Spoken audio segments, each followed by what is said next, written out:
ತಂಗಿಯರನ್ನು ಈ ರೀತಿ ಕದನ ಮಾಡುವುದು ಇದು ಸಜ್ಜನಿಗೆ ಸಲ್ಲದ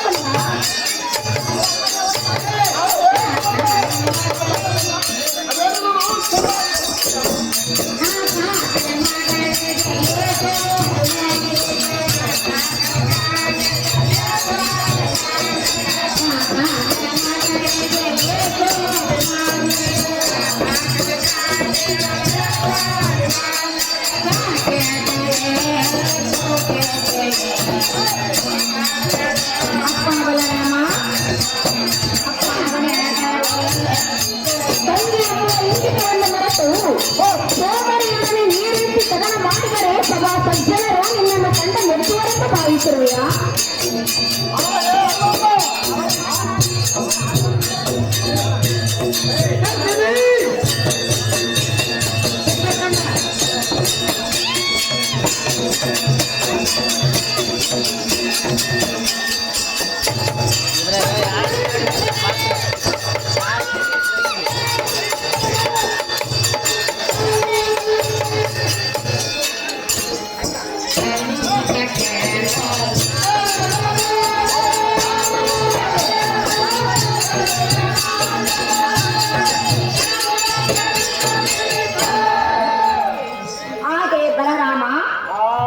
ಚಿಕ್ಕಂದಿನಿಂದ ಅತ್ತರದ ಕನಕಾಂಗಿಯನ್ನು ಕಕ್ಕುಲತೆ ಇಲ್ಲದೆ ಮಾನ್ಯನಿಗೆ ಲಗ್ನ ಮಾಡಿಕೊಡುವೆನೆಂದು ಚಿಕ್ಕ ವಯಸ್ಸಿನಲ್ಲಿ ವಾಗ್ದಾನ ಮಾಡಿ ಈಗ ತಂಗಿಯೊಡನೆ ಕದನ ಮಾಡಿದರೆ ನಿನ್ನನ್ನು ಸಭಾ ಪಂಡಿತರು ಮೆಚ್ಚುವರೆ?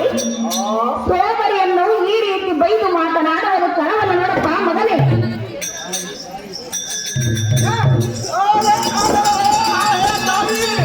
ಕನಕಾಂಗಿಯನ್ನು ಗುರುಪತಿಯ ತನೆಯನಾದ ಲಕ್ಷಣಂಗೆ ಕೊಡಬೇಕೆನ್ನು ಕುತೂಹಲ ಇದೆ. ಕೌರವ ಶಕುನಿ ಪರಿಪರಿಯಿಂದ ಮುಂತಾದವರಿಂದ ನಾನು ಕನಕಾಂಗಿಯನ್ನು ಕೊಡುವೆನೆಂದು ನಾನು ವಾಗ್ದಾನ ಮಾಡಿದೆನು. ಆದ್ದರಿಂದಲೇ ಪುತ್ರನಿಗೆ ಸುಭದ್ರಮನನ್ನು ಕೊಟ್ಟಿರುವೆನು. ಗುರುಪತಿಯ ತನೆಯನಾದ ಕನಕಾಂಗಿಯನ್ನು ಇದರಲ್ಲಿ ಭೇದ ಭಾವವೇನಿದೆ? ನಾವು ಕೌರವರು ಪಾಂಡವರು ಸಮವೆಂದು ಭಾವಿಸಬೇಕಲ್ಲ. ಆದ ಕಾರಣ ಲಕ್ಷ್ಮಣನಿಗೆ ಕನಕಾಂಗಿಯನ್ನು ಕೊಟ್ಟು ಈಕೆ ಪಡೆಯಮ್ಮ ಮಾತೆ ವಿಖ್ಯಾತೆ.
ಕವಿತೆ ಹೇಗೆ?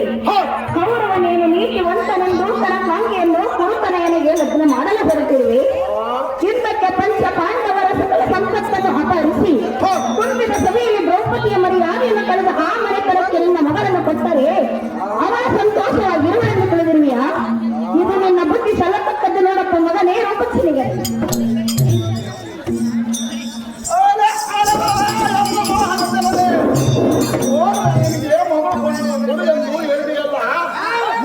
ಮನೆಯಲ್ಲಿ ಒಂದಿಡಬಾರದೆಂದು ಮಾತಿನ ಗಾನ ಉಂಟು.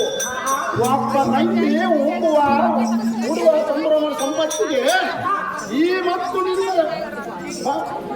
ನನ್ನ ಮಗಳನ್ನು ಕೊಡುವುದಿರುವೆ ಅದಕ್ಕೆ ಆದರೇನಾಯ್ತು ಹಿಂದಕ್ಕೆ ಮರಳು ಇಳಿದು ಮೋಸ ಹೋದ್ದರಿಂದ ಆ ಬಡಪಾತನಿಗೆ ಬಂದಿದ್ದು.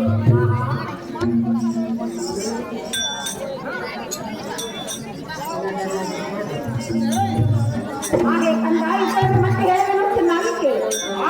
ತಾಯಿ ಅದೇನು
ಮುಖ್ಯವಾಗಿ ತಂಗಿಯ ಮುಖ ನೋಡಬೇಕಲ್ಲವೇ ಅನ್ಯರನ್ನು ಕಟ್ಟಿಕೊಂಡು ನಿಮ್ಮಗೇನಾಗಬೇಕು.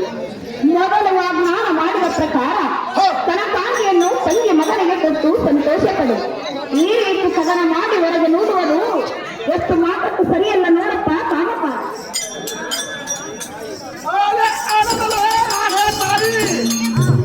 ನನ್ನ ಮಗಳು ನಿಮಗೆ ಭಾರವಾಗಿರಬೇಕಕ್ಕೆ 5 ದೊಡ್ಡ ಬಾಯಲ್ಲೇ ಹಾಕಲಿ ಅಥವಾ ಒಂದು ಕೆರೆಯಲ್ಲೇ ಹಾಕಲಿ, ಕಟ್ಟು ಬಿಡಿರಿ, ಕೂಸಿನ ಬುದ್ಧಿಯನ್ನು ಮುಗಿರಿ. ಹಾಗಾದರೆ ನಿಮ್ಮೆಲ್ಲರಿಗೂ ಸಂತೋಷವಾಗುತ್ತದೆ. ನೋಡಿ ರಕ್ತದಂತೆ ಇದ್ದ ಮಗನ್ನು ಆ ಕಾಡ ಸುತ್ತಲಾದ ಕಂಡವರಿಗೆ ಕೊಡಲಾಗನು. ಮುಂದೆ ನನ್ನ ಮಗಳು ರಕ್ತ ಬಂದಾಗ ಎನ್ನ ಮೇಲೆ ಮನಸ್ಸನ್ನು ಕೊಂಡಾಳು, ನನ್ನ ಮೇಲೆ ಮಣ್ಣು ತೂರಾಳು, ನನ್ನ ಎಡಕ್ಕೆ ಕೊಲ್ಲು ಬಡಾಳು. ಈ ಕನಕಾಂಗಿಯನ್ನು ಎಷ್ಟು ಮಾತ್ರಕ್ಕೆ ತಾಯಿ